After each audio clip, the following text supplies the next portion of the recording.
So we talked about 33 being our inpatient number. Yes. And so a few weeks ago, our hospital was really at half the census.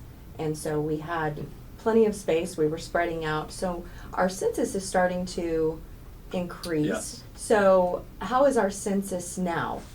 Yeah, thank you. And thank you for giving me that question in advance, because it gave me some time to, so I want to give you some perspective here. So the Downtown Medical Center, before we opened up the 5th and 6th floors of the Acequia Wing, which happened after the pandemic had broken out here, but I go back to March 12th, which was kind of like the beginning of it here officially in Tulare County.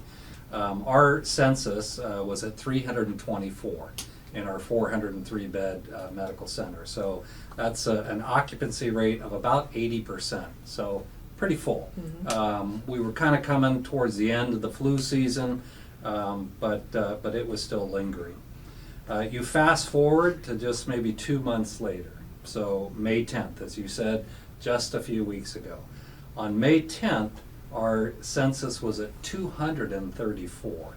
So we went from 324 to 234 in 2 months. That's an occupancy rate of 58%. So it had declined significantly, and it hovered at that low level for a very long time. Today, our census is actually at 345, or 86% occupancy if I just looked at those original 403 beds that were open. So we actually have more patients in the hospital today than we did back on March 12th, pre-COVID, so to speak.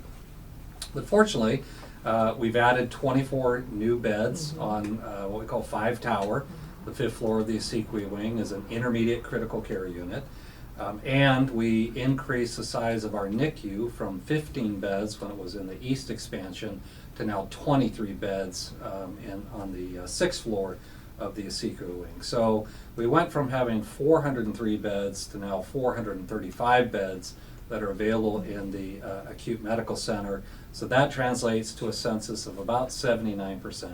So very similar to that 80% census that we had at the very beginning of the pandemic.